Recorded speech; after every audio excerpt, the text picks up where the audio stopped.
and welcome to this week's episode of Impacted here on the TNI network. And as usual, I'm joined by my co-host, my brother from another mother. He is the yin to my yang, and he lives in the empty space of his mind, the void. He is the Joker. The little voices in my head, they welcome Lord Bison into my realm. Hello, buddy. You all right? How you doing? I'm very well, thank you. I love our little intros. I love it. I practice them all week long. I think I do a Rohit Raju. He tells me he walk around the house, just giving promos. Yeah. I give intros. I practice my intros. Yeah. Oh, I've got the three U's: unprepared, unprofessional, unpredictable. Oh, really? Fair enough. Yeah, you go with that. That's fine. I'm good with that. Okay, so this week, we're not doing any reviews or anything like that, but we do have quite a few little topics that we want to talk about, including we've had a couple of debuts. We've got some interesting stuff with regards to Jordan Grace's partner, Wrestling Court. We want to talk about that. Obviously, the phenomenal AJ Swoggle. That's definitely worth a talk.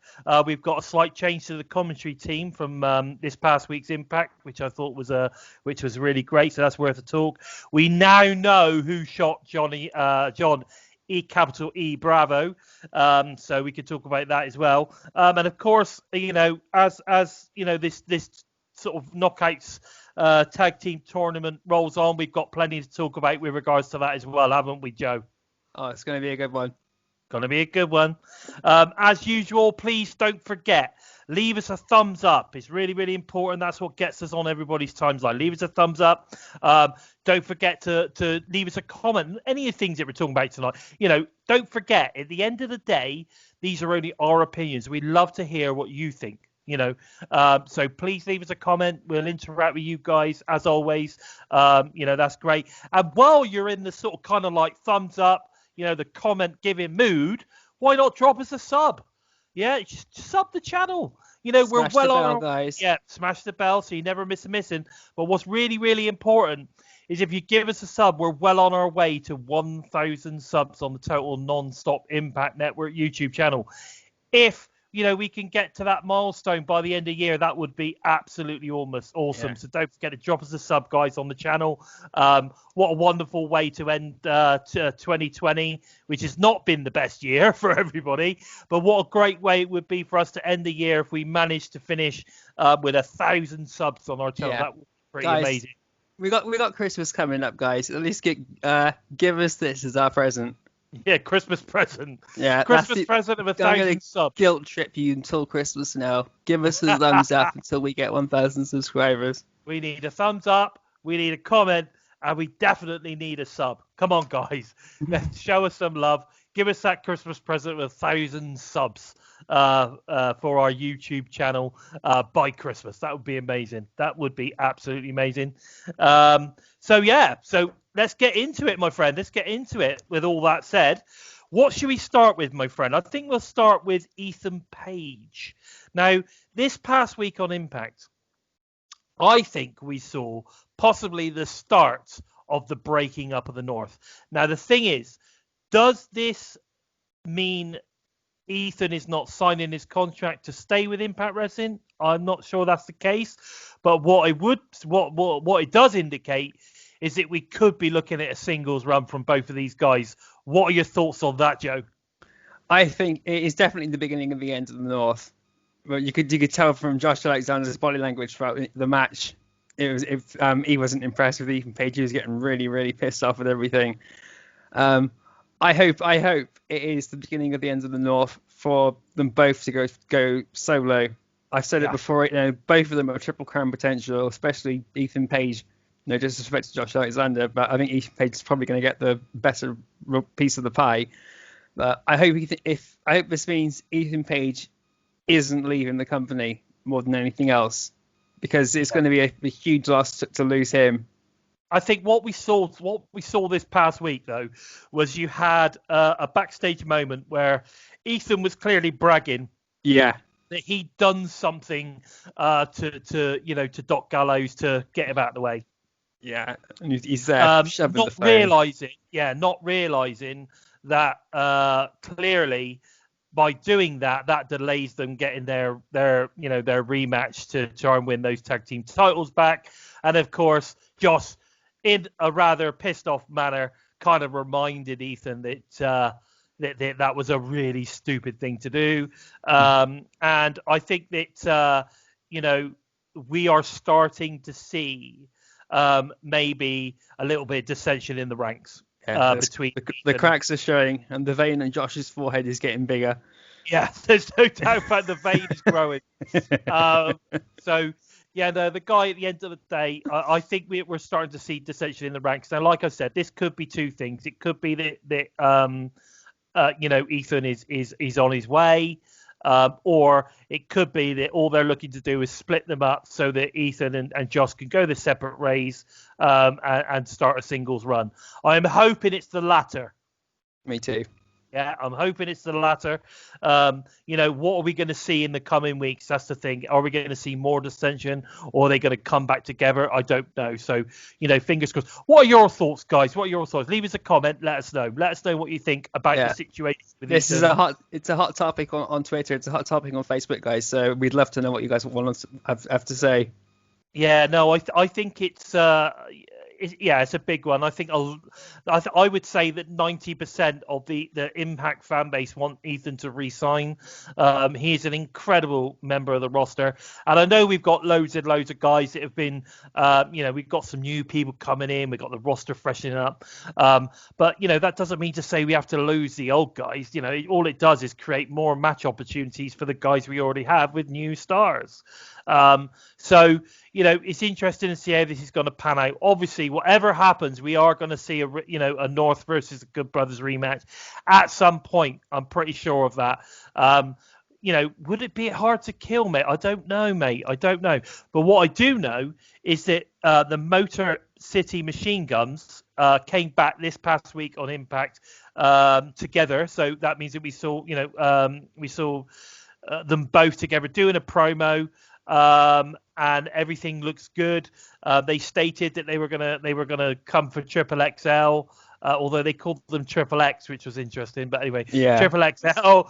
I think everyone picked that up. Everyone picked that up on Twitch, and they were going batshit crazy for it. Yeah. I don't know why that happened. I don't know. There might be a reason for that. That might have been done on purpose. They're called Triple X. Because at the end of the day, like you say, both the lads might be Triple XL at the moment, but they are losing the pounds, aren't they? So maybe they're looking at just changing the name of the group to Triple X. I don't know. It's interesting, or maybe it was just a slip of the tongue. But you would have thought they would have redone the promo if it was a slip of the tongue. Do you know what I mean? Yeah. So it was good to see Alex Shelley back. He's clearly ready to rock and roll. So they wanted to sort Triple XL out.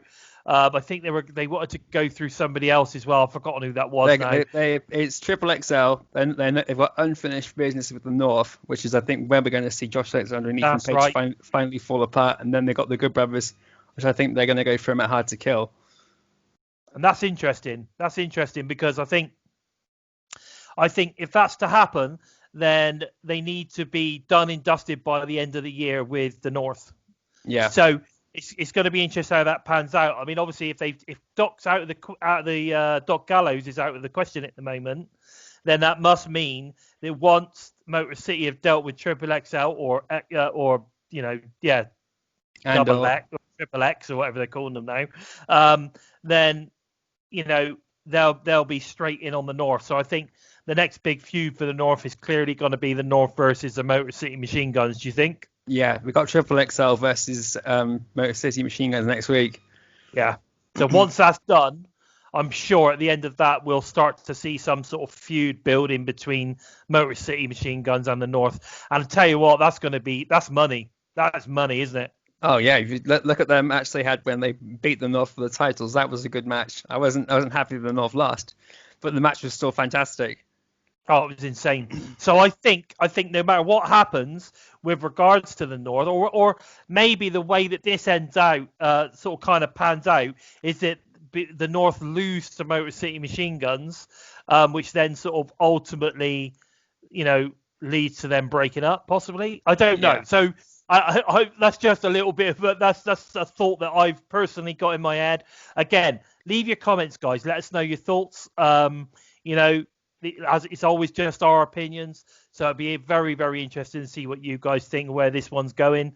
But yeah, so that's interesting. So, you know, where is that going to go? Where is Ethan Page going to go? Is he going to sign? Is he going to end up doing a singles run? Are we seeing the demise of the North over the coming weeks leading up to Christmas? I think that could be the case. I really do. Okay, so leading on from there, I do want to talk about the wee nominal one, AJ Swoggle's appearance tonight, or this past night, past week on Impact.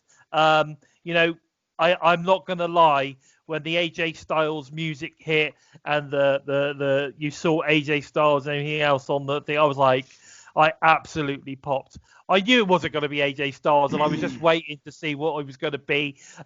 We had speculated on you know, over the socials and stuff, that we thought it might have been AJ Swoggle, because they'd alluded to him looking like AJ Styles probably about 3 or 4 episodes prior to this episode, didn't they? Yeah, you notice his hair's got a lot longer as well. Yeah, and he proper straightened it. You know, he's obviously got the straighteners on it to Yeah. proper straighten it out. He put the parting in the right place. You know, I don't know whether that was like I mean, the gear that they put him in, I don't know whether they got that specially commissioned or whether that was an old AJ Styles trousers. I don't know, but he had that on. He had an AJ Styles t-shirt. You know, and yeah, I thought fair play. I thought it was good. I thought it was a fun segment of the show, and I really enjoyed it. You know, and of course he walked away with the win as well, didn't he? Yeah, he pulled the ultimate upset. Again, it's the beginning of the end of the North with that loss. You could just tell from Josh Alexander's expression, he was not impressed. No, exactly. He wasn't impressed at all. I just loved it. I just thought it was good. I mean, Swoggle was doing his very best to his impression. You know, he was doing the hands. You know, he even sort of done the whole kind of like thing and all that kind of stuff. You know, I thought the whole the segment was very entertaining indeed, very entertaining indeed. And I also think that Ethan played his part perfect. What do you think? Yeah, when he gets the cover and then deliberately breaks the pin, you know it's his ego setting, and he's not taking the match too seriously, and it's bringing back that all ego that we know Ethan Page has, and Ethan Page says he has. Do you know what? For me, the best bit of acting that we got from Ethan was actually when AJ Styles' music hit. They cut to his face, and he was like, yeah. You know, he was like shitting his pants. He's thinking, shit, it's AJ. I can't believe it. You know, and then obviously Swoggle come out and the whole mood changed. He's laughing his head off it. Oh, mate. Yeah, absolutely. Absolutely. And, you know, unfortunately, the laugh was on the other side of his face because he ended up taking the pin, didn't he? Yeah. But, you know, I thought that was a great segment last night. I found it very, very entertaining. And Swoggle picked up the win. Another win for the Swogmaster. He's doing great, isn't he? He's doing great. He's doing well. He's making a good showing for himself, win or lose. Yeah, exactly. And I found it very interesting as well that later on, obviously we had the Suicide and Rohit match. And then we had this sort of kind of like get together where Brian Martin, after the match with Suicide and Rohit, it obviously turned out that the Suicide wasn't who Rohit thought it was. It was Crazy Steve. And then, you know, backstage we had Swoggle dressed as AJ. We had Crazy Steve dressed as Suicide congratulate each other, tell her how great they are. And then you had TJP join in the conversation. And then Brian Myers comes in. And at the end of it, now this is the line. This is the line, okay? Because I think that TJP is going to come back with a brand spanking new character. Okay, he's going to be a brand spanking new character. and I think whatever it is, it's going to be face paint related. It's not going to be a mask. He's going to be face painted, because Brian Myers comes through. He was basically taking the mick out of them for being a bunch of clowns, kind of thing. And when all of that was going on, he walks away. TJP's response was, "Is he saying I should wear like makeup?" And that was how it ended. Now, that's interesting because a lot of people are calling for Manic to come back. I actually think it'd be really cool if TJP turned up as a brand spanking new character. And if he comes back wearing makeup and some kind of, a brand, I think that would be really cool. So I'm looking forward to see where all this develops, because it looks like they're creating some sort of kind of like clown stroke freak show or whatever else is type stable thing going on there. So I'm very interested to see where all that is going to pan out. Yeah, it's the Island of Misfits coming together. Exactly. That's exactly what I think is going on there. Is the Misfit. Maybe that's going to be the name of the stable. The Misfits, or the Impact Misfits, or whatever. The stable of Misfit. I don't know. But it'd be interesting to see how that pans out. But yeah, so a lot of interesting stuff was being hinted at on last night's Impact. Through lots of different ways. You have to kind of just read between the lines, and I find that part of the Impact brand, the Impact product, fascinating. It's one of the things that I really enjoy, because it helps me as a fan, as a viewer, to kind of like, what are they saying? What did he just say? Yeah. So what could that mean? That kind of it gets my creative juices flowing. It gets my mind going, thinking about this, that, and the other, and it makes me want to watch next week. Exactly. I think that's what they're doing. Great way to keep you hanging. It's a great way to keep you thinking, like you said.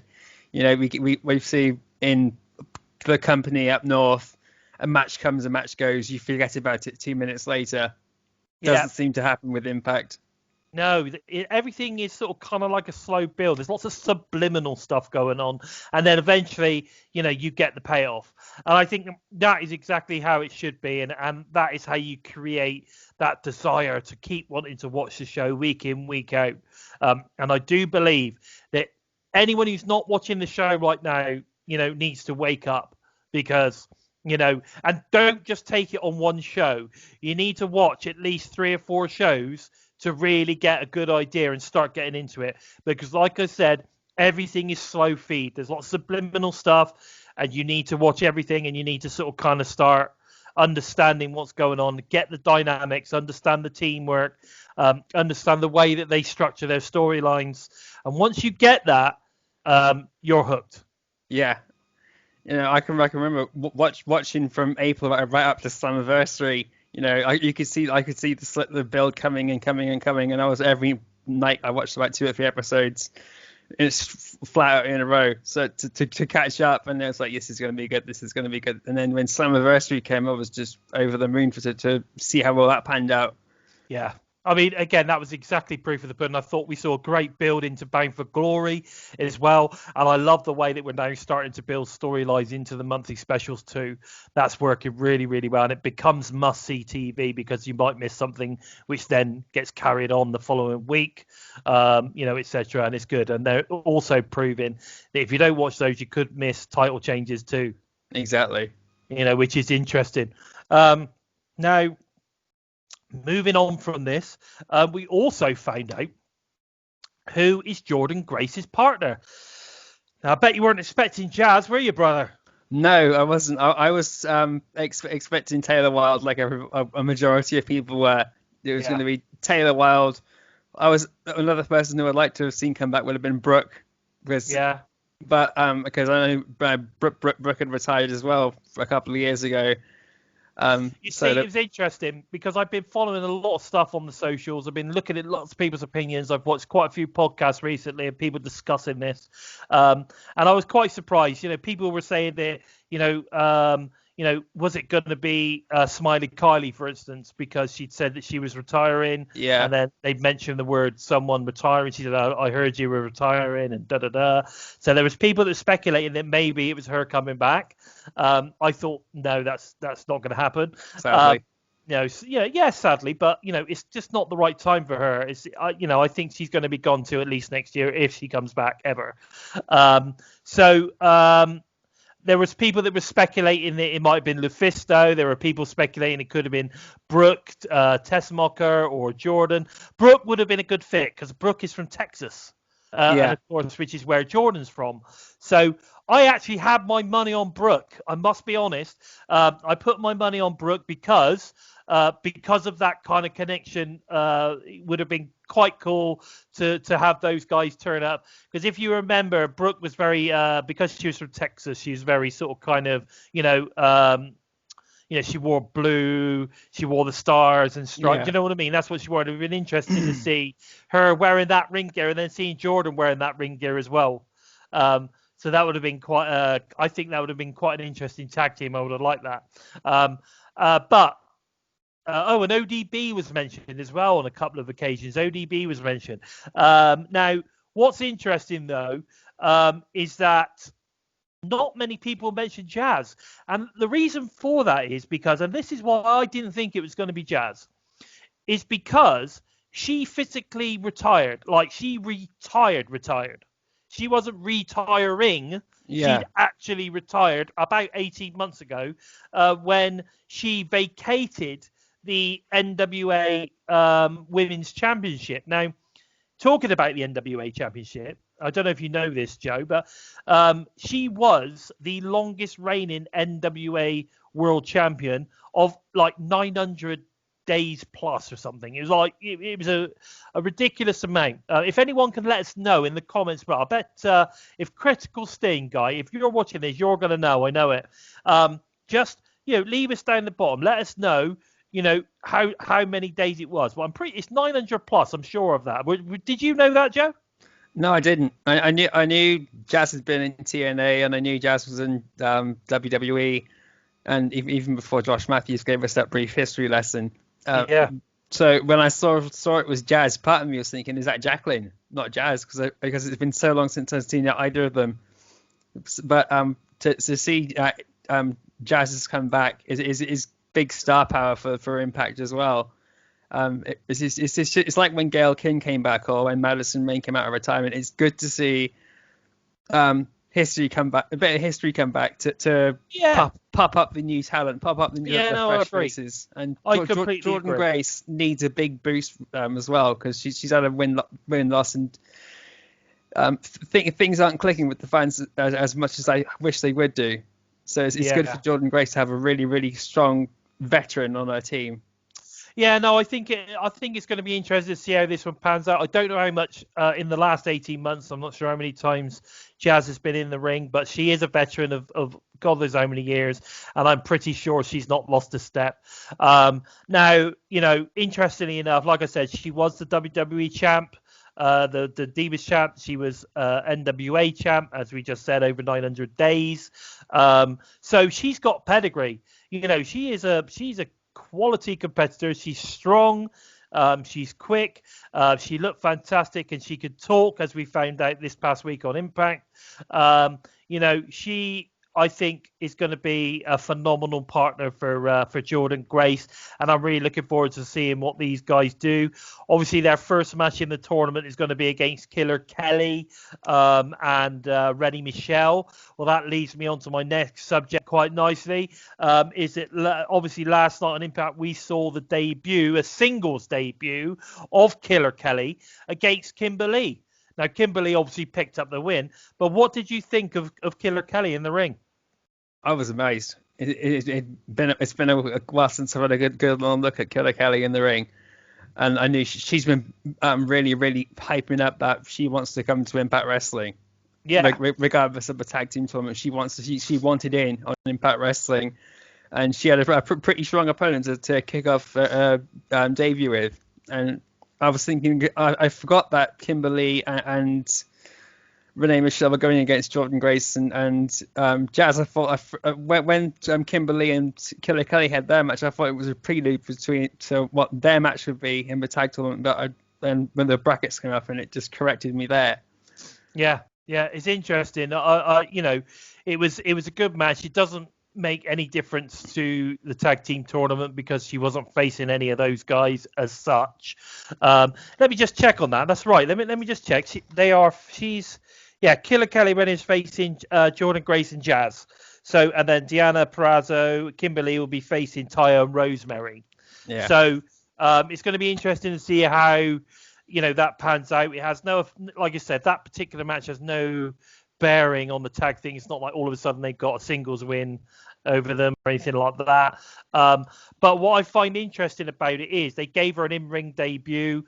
She came out with the incredible Renee Michelle, who, I was saying to you off air, did she not remind you a little bit of what's her name, Scarlett Bordeaux? Did she not remind you a little bit of Scarlett? Like, she is a beautiful woman, but just the way that she looked. What did you think? I was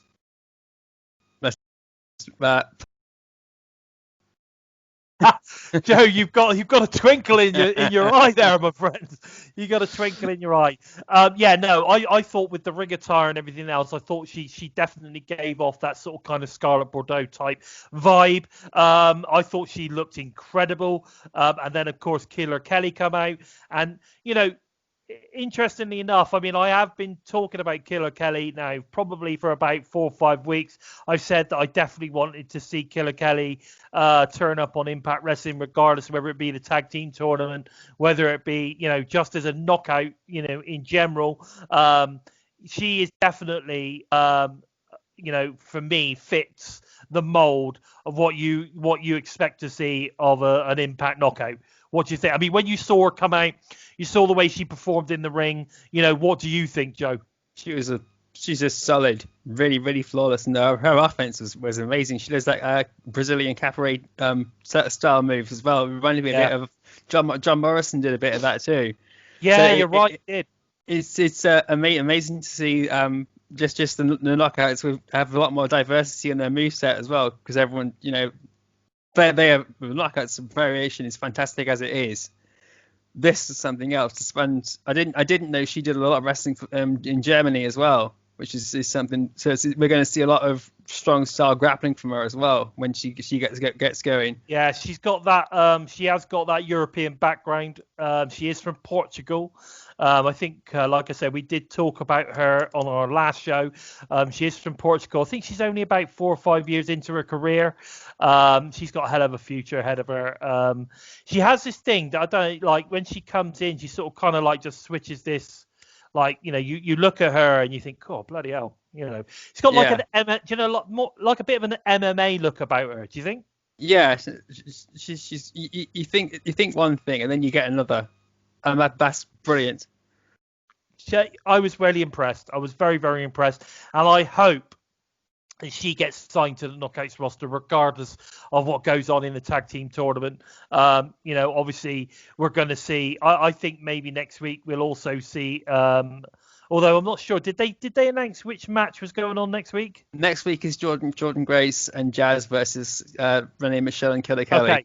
Okay, so I was hoping that we might get to see a singles match with Renee Michelle as well. But okay, so we're going straight into the tag tournament with those guys. I'm going to pull. I'm going to say Jordan and Jazz are going to win this one. What do you think? Yeah, I'm going to reluctantly say the same. Nothing against either team, but when Jazz come back, it's going to be a bit of a wasted opportunity to have her suddenly come back and then disappear. And Jordan, she's got to be in the semi-final at least, doesn't she? Yeah, but I was thinking that Jordan Grace and Jazz have probably got a good chance to get to the final now. And we saw a bit of dissension in the ranks between Taya Valkyrie and Rosemary as well. Oh, I'm not sure on that one after Wrestler's Court. Oh, that leads us on nicely to our next subject, Wrestler's Court, my friend. So what did you Wrestler's Court this past week on Impact? It didn't fail to deliver. It was one of the funniest moments on Impact Wrestling since the Dinas versus Triple X at Wrestle House. Yeah, I thought this was a great segment. It was split into two. I think the first segment was a little bit longer, but it was split into two. I thought Madison Rayne was fantastic in this. And do you know what? What really done it for me was Mr. DeLorean Brown when he came in and he did the walk. He did the walk as he came in. I thought that was absolutely superb. And then, of course, we got the switcheroony of Tommy and DeLorean Brown becoming. Sorry, it's not DeLorean, it's DeLorean, isn't it? DeLorean. Lauren. Is it DeLorean or something? DeLorean or something? I don't know how they were. I don't know how they spelt it on the screen. Yeah. But anyway, DeLorean Brown ended up becoming the judge. He had the wig on and everything, which I thought was superb. And we had some interesting stuff come out, didn't we? We really did. I mean, obviously, we had Johnny Swinger come out wearing his orange jumpsuit. He had the zip right down because obviously you've got to see his chest. And he's wearing a neck brace. I love the fact, and this is what's funny on this one for me, was that Madden's like, why have you got a neck brace on? And he's like, well, Tommy said to me it'd be really good to get the sympathy vote to wear the neck brace. I'm like, are you kidding me? Absolutely kidding me. But anyway, so I thought it was really good. I really enjoyed it. Very humorous. I don't know. I thought, as always, I think that the acting ability, the acting skills, the comedic delivery of all of them is, whoever they bring up, whoever they give a line, whatever people are doing in the background, it's just very, very good. And it really helps build those characters, doesn't it? If they're not a match, then just stick them in the court. Yeah, Madison Rayne really kept everything going. A reaction every time Johnny Swinger opened his mouth, she's shaking her head, almost tearing her hair out in frustration. Yeah, because everything that he said was just crazy ridiculous. Well, did anyone else expect anything else from the Swingman, Daddy? Oh, no, exactly, Daddy, exactly. So I thought Wrestler's Court was good. Now, of course, that then led to our second segment of Wrestler's Court, where obviously Johnny Swinger was on the stand. There was all sorts of stuff going on. They called a couple of witnesses. It turned out they ended up calling Johnny Bravo. This has led to one of the funniest bits for me, right? Yeah. So Bravo turns up, and they bring him in, and he comes in, and he's like, he's not very happy. We get an argument between Rosemary, who's obviously on the stand at this moment, and Johnny, like, da-da-da. And he then professes that he knows it wasn't Rosemary, right? And we get, I didn't see them, but I smelt them. Now, this is interesting. And then, of course, all of a sudden, it cuts to Larry D in the stand. And, of course, they're lie detecting, Larry D as Larry D, was telling the truth. He wasn't lying. He didn't shoot Johnny Bravo. And then we get the squirt, don't we? Yeah, the ring rust. The ring rust squirt. And all of a sudden, Larry turns into Lawrence Delicious. And it turns out that the smell was obviously ring rust. That was the smell that Johnny could smell. And who wears ring rust? Well, Lawrence D wears ring rust. And it turns out that Lawrence D did shoot Johnny Bravo because, over the whole incident in Wrestle House, where he steals away Rosemary from him. Yeah, I didn't see this coming at all. As soon as it happened, I'm there thinking, oh, damn, why didn't I see this coming?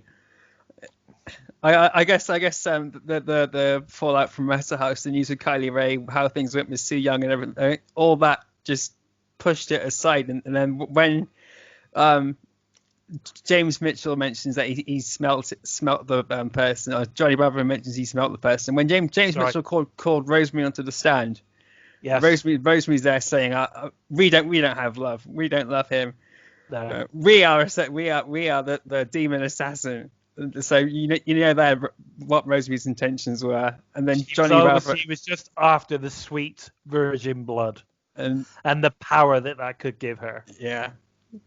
It was just a fantastically well put together and well thought out long-term story as well. Right. I mean, could you imagine when they were sat in the creative meeting when they were talking about this and how they put it all together? Like, this is how it's going to end up. It was proper, long, like you say, the long haul storytelling. And everything led back to what happened in Wrestle House, which is then what created, obviously, Lawrence to shoot John, capital E Bravo. Yeah. But what I was trying to say was my favourite bit in this was that obviously Johnny turns up. He's got all of his hospital gear on, and he got the dog, but he's got a catheter hanging. Did you see the catheter pipe was hanging out of his hospital gown? And for me, and we all know that on a man where that is, right? We know where the catheter is. Okay, so it's the fact that Tommy Dreamer grabs the catheter pipe and pulls him. And straight away, tears came to my eyes because I'm like, man, that was sore. That was sore. But for me, that was really, really funny. Anyway, guys, we know that not everybody's a big fan of these kind of Wrestle House or these kind of skits. So please leave your comments below. Joe and I love it. We find it extremely funny. And of course, as long as you understand that, these things are there to help us forward storylines, create, different aspect to the wrestling show. Yes, it's a little bit funny. Yes, it's amusing. But it also helps build the characters and make us want to love them more. So I love these sort of kind of things, and I thought Wrestler's Court last night was very funny. Yeah, if these segments are done right, they work perfectly. Oh, they do. They work really well. But the main thing is that we now know who shot Johnny Bravo, and it was Lawrence D. So there we go. That's the end of that. Do you think we might see him on Talk Shop Mania now? What, Lawrence D? Yeah, maybe. We might see Lawrence D and the Karate Man turning up, possibly. I don't know. But, I mean, that's interesting when we talk about Ethan Payne's contract thoughts. I mean, I can't see him going to the WWE, and I'll tell you for why. Because of all the extra stuff that he does outside of his wrestling. Because, he does Twitch. He's got his own vlog. He sells his own merchandise. He must make a lot of money out of all of these things. And if he was to go to the WWE, he would lose all of that. Yeah, all the rights for everything he does go straight to Vince McMahon, basically. All of it. Yeah, he'd have to sign a contract that says he's no longer going to do any of that kind of stuff. Everything, Twitch channels, all that kind of stuff is all WWE. And I can't see Ethan, in all honesty, as much as I know that he knows that ultimately WWE is the ultimate, place to be successful. Right. To be successful, you know what I mean? That's what they say. Your ultimate goal has to be to end up in WWE, surely. And I'm sure all wrestlers at some point would love to have a contract, even if they only went there for a year. You know what I mean? Yeah. It's a big plus on your resume. However, the way that his career is going, with the way that he's panned everything out, I just cannot see him giving all of that up. Especially knowing he's quite a family man as well. You go and sign with the WWE, you go on the road, mate. You're gone for weeks at a time. He's a family man. I don't think he'd be willing to give all of that stuff up, no matter how good the deal was. Because, at the end of the day, it doesn't matter how much money you earn. Spending time with your family is priceless, right? Well, look at James Storm. Yeah, at the end of the day. How hard it was for him, even just going through TNA and going to NWA. It was getting harder and harder for him as time was going on. Exactly. It's that's why. So I think if he goes anywhere, it'll be AEW. Although that still has the kind of like weekly commitment, doesn't it? So it's going to be interesting to see, exactly where Ethan lands, I just don't think it's going to be WWE. No. That's my thoughts on that one. But anyway, moving back to where we were, there was one other thing I wanted to talk about as well tonight. We had a change on the commentary team, didn't we? Oh, on yes. This past week's Impact, we had the introduction of Matt Striker, and he was. I thought the dynamic with him and Josh was really good. I really enjoyed it, and that's no disrespect to Madison at all, because I also enjoy Madison, but I just thought Matt, he just brings something to that there is nobody else in the company that can do that. What are your thoughts? Matt Striker reminds me a lot of Taz and Excalibur. You know, he's someone that knows the moves, that can keep the action in the ring relevant to commentary. You know, Don Callis did a pretty good job trying to do that too, and then he always had his jabs at Josh Matthews too. So your attention was taken off of the match and more what they had to say to each other. And the same thing just happened with Madison Rayne and Josh Matthews sometimes a bit too much. Yeah, because I think the problem that you've got there is everybody knows that Josh and Madison are married, and what they do is they play off that like as though they're not married, if that makes sense. And they're like, you know, you got no hope with getting with me kind of attitude, that type of thing. When everybody knows that they're married, it's kind of a weird dynamic. But again, she has almost taken on that jab Josh Matthews role that Don Callis had, whereas Matt Striker didn't really do that. They just basically were a cohesive commentary team. There was no jabs, you know, there was little digs here and there, but it wasn't dominating the commentary. Do you know what I mean? It's really what a lot of people are calling for. Everyone's bitching and moaning about either Josh Matthews or Madison Rayne on commentary.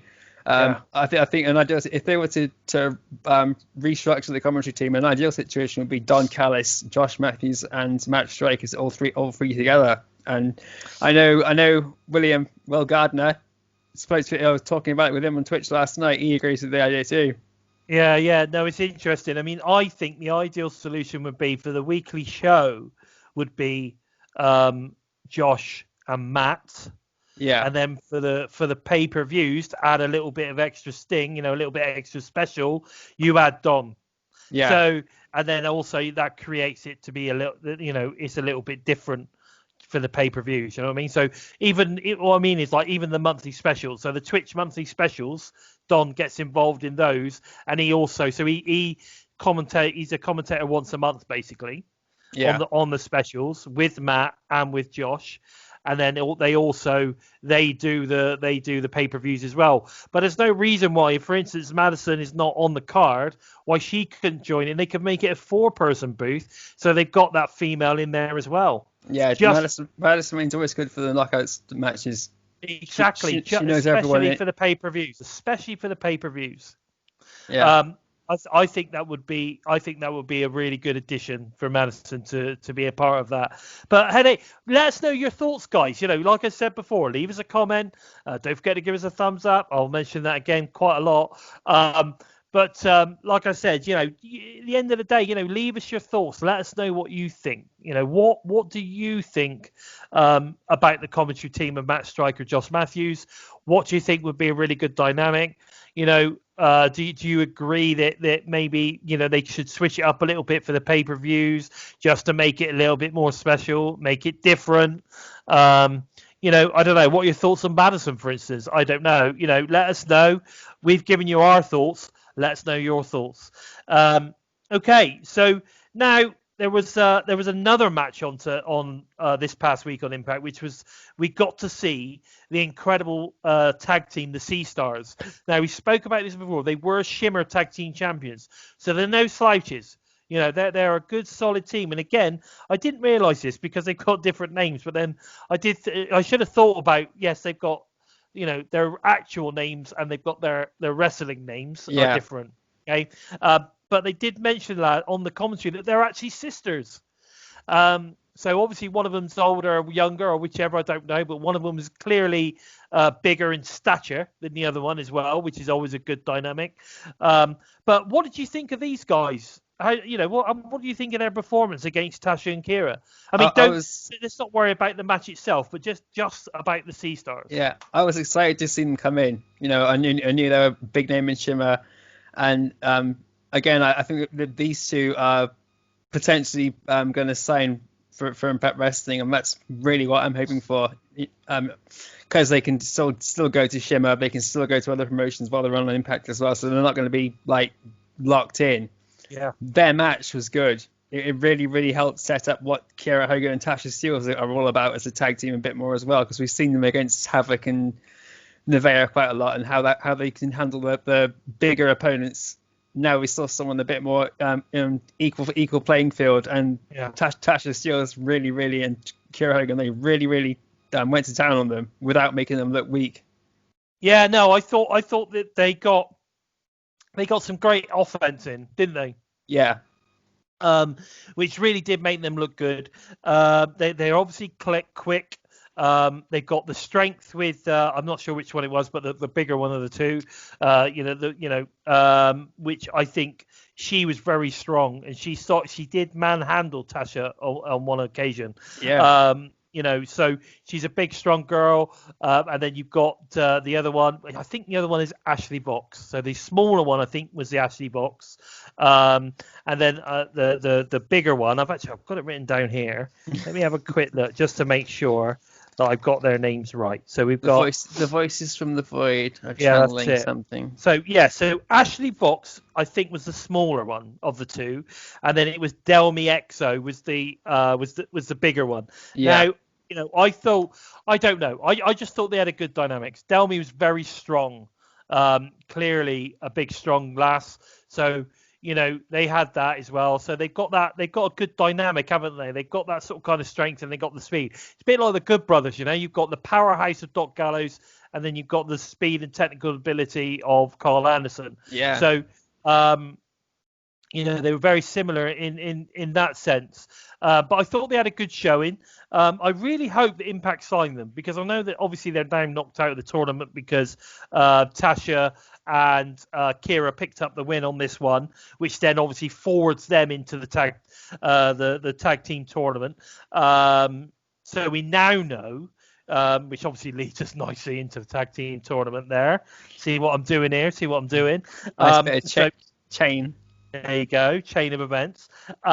So we now know from last week that Nevaeh and Havoc have moved into what was prospectively the next round or the semi-final. Yeah.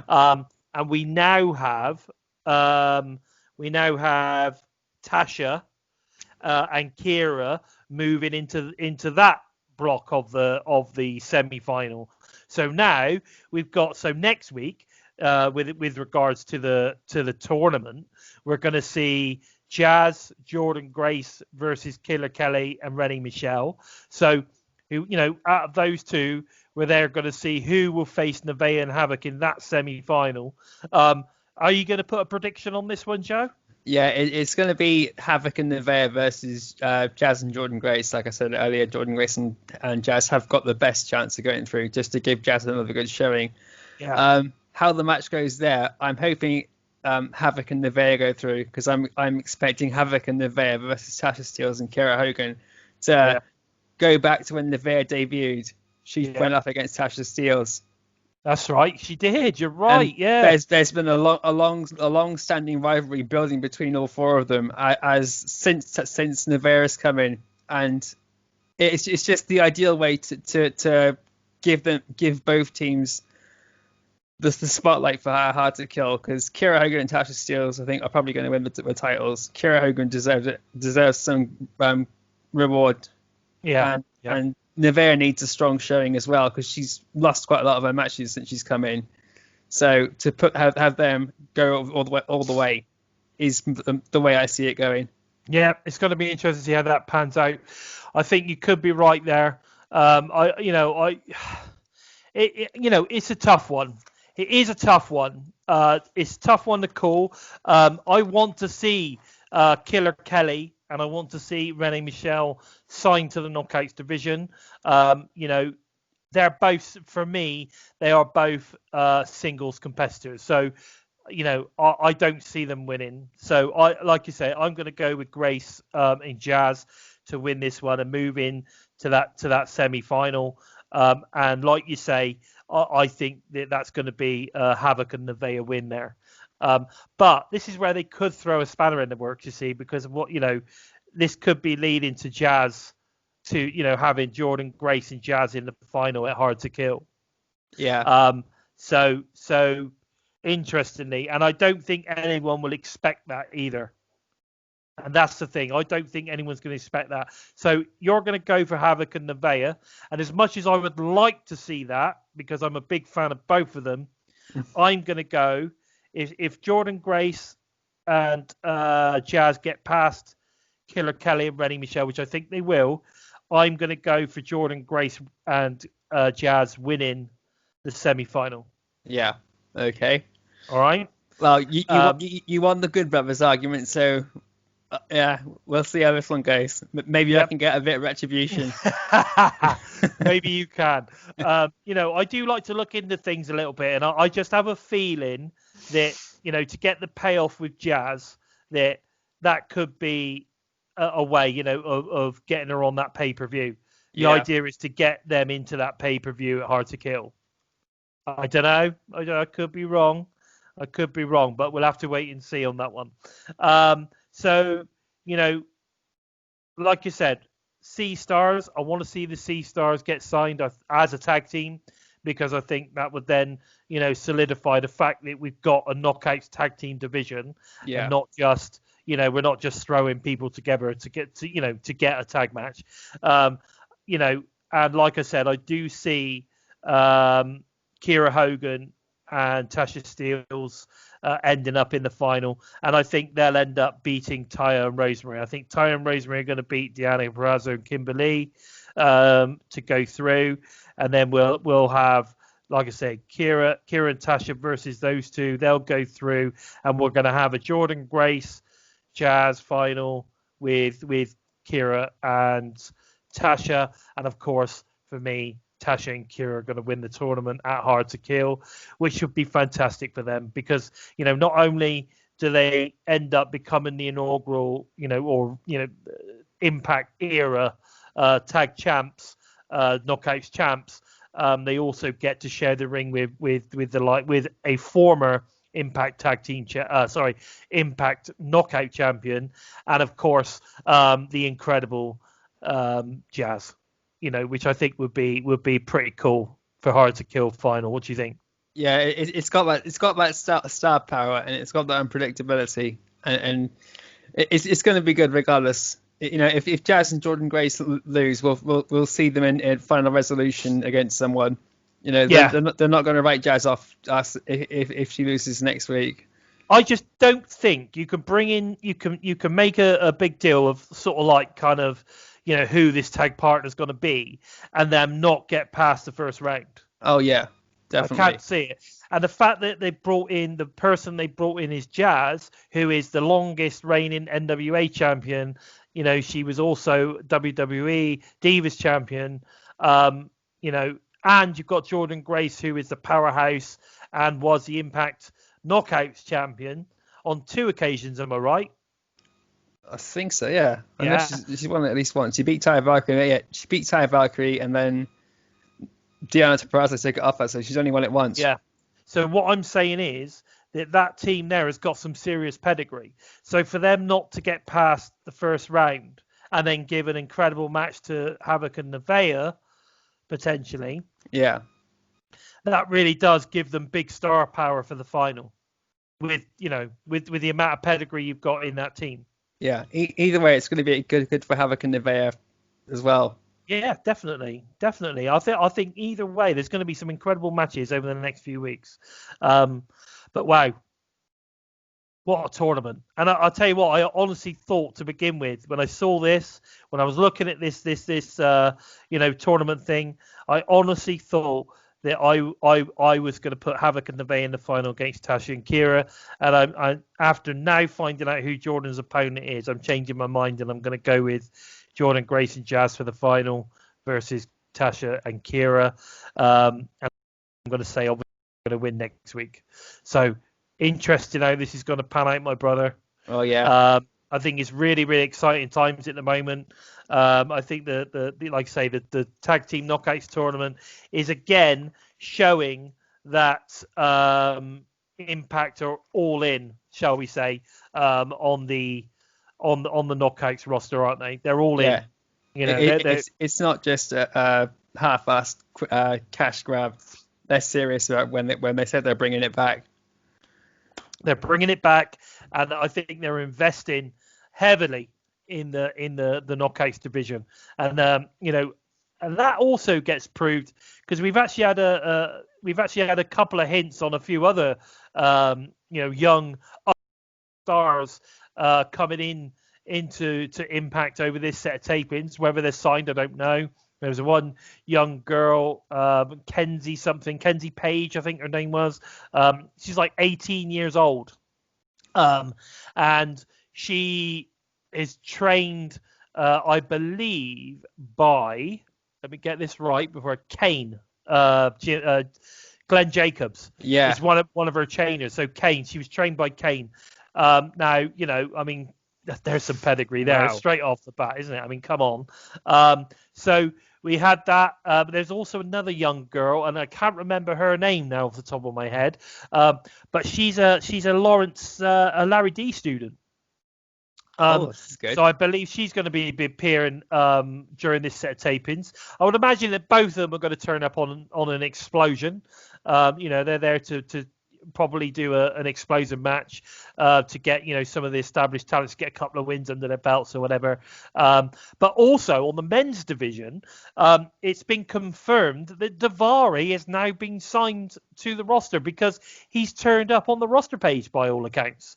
So he's now not just, I mean, they haven't announced, oh, we've signed Davari, but he's turned up on the actual Stars roster page on the website as an Impact star and performer. And again, this past week we saw him in a match. Who was he against? Do you remember? Because it all got broken up. It all got broken up, didn't it? By he was against Falabar, and right. Eric Young came back out and completely. But this time he started to pan out a bit more about what his intention is. Yeah, and make it more of a thing about this world belongs to us thing. Yeah, I still don't think it's just him and Joe Doring. I think there's more to come. From this. So it'd be interesting to see. There's got to be at least another 2 or 3 people in on this stable. Rhino took a beat down, and Heath wasn't able to come out, so it had me questioning what's happened to Heath. Exactly, Heath wasn't there, but we know that he was going to visit Rich Swan's doctor, didn't we? Yeah. Who, to be fair, was a little bit busy with Johnny Bravo at one point in the hospital bed. So, you know, there's a lot of things. There's a lot of little things intertwining in now, and we're starting to see. My only worry is, I mean, this past week on Impact, we did see at the end of the main event between Rich Swann and the Big Ken Shamrock, there was a bit of a beatdown and everything else that was going on. We're starting to see 2 heel factions being created now. My worry now is that we didn't have any factions for quite some time. Yeah. And now all of a sudden we seem to be seeing that there's a potential that we might have 2 heel factions. We've got possibly a misfit faction, you know, being sort of kind of built or whatever. You know, like I say, you've got the Ken Shamrock and Sammy. You've got the Eric Young and Joe Doring. What's going on there? Factions. So that's your two bad guy stables, if you think about it. And your misfits, I would imagine, would be a face stable. You know, and I mean, obviously, if you've got the people that are involved in the storyline with regards to Eric Young and Joe Doring, sorry, Sammy and see, I'm getting mixed up with them already. Yeah. With Sammy and Ken Shamrock is obviously Rich Swann, Eddie Edwards, etc. You know, are we going to see those guys then start to form some kind of, you know, face faction? Because you've got Willie Mack, who's a little bit hard done by at the moment, isn't he, with regards to Moose? Yeah. Obviously, he's friends with Rich Swann anyway, so he's going to be annoyed. And then obviously you've got Eddie Edwards, who obviously is a face. He is a face of the company. Everybody loves Eddie. So, you know, Where else is that going to go? Who else is going to be involved in a potential faction there? I know a couple of weeks ago, a lot of people were saying, well, I don't know where Willie's going to go from here. Well, maybe he's going to be in this face faction. Yeah. That's where he's going, you know? I do see Willie Mack and Eddie Edwards and Rich Swann. You know, Willie Mack and Rich Swann are going to get payback for what happened to Eddie Edwards' eye again. Yeah. And Moose is also is like the fifth wheel in the rivalry between the mix between Eddie Edwards and Rich Swann, Ken Shamrock and Sami Callihan. So there's always that Moose is going to be getting involved somehow. He's not going to slag with anyone, but he's going to be the spanner in the works regardless of what happens. But I see Willie Mack, Eddie Edwards and Rich Swann coming together as a unit. Yeah. Maybe as a faction, but I do see that happening. I'm hoping it is like a faction, or it is a much more solid team rather than I've got your back, you've got my back. Yeah. It'd be interesting because I think it's kind of like these sort of things. We need to go this route because if we don't introduce the factions, then I don't know. It opens up lots of doors, doesn't it, to kind of be able to do different things with different people, but have people involved in something, even if they don't necessarily have a match. Yeah. Now, they've been doing it really well with sort of kind of like your wrestling court, your wrestle house, all this kind of stuff where they're using that thing to build up the characters. Okay, but this is also another good way of using people that aren't necessarily being involved in matches. They could still be involved, come into the ring with their faction, even if being the supporter of their guy. We've not seen it since Decay, LAX, or OVE. Yeah. So it's been a long time. Yeah, definitely. So it's going to be interesting how this all pans out. They've got to get names for these guys as well.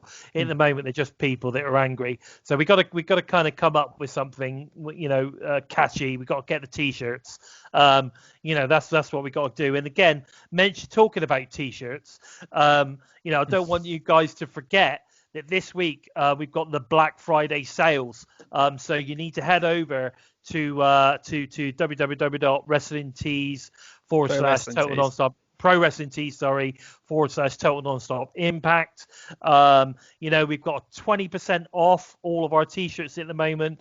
Obviously, we've got the fantastic. I'm going to point in the right way.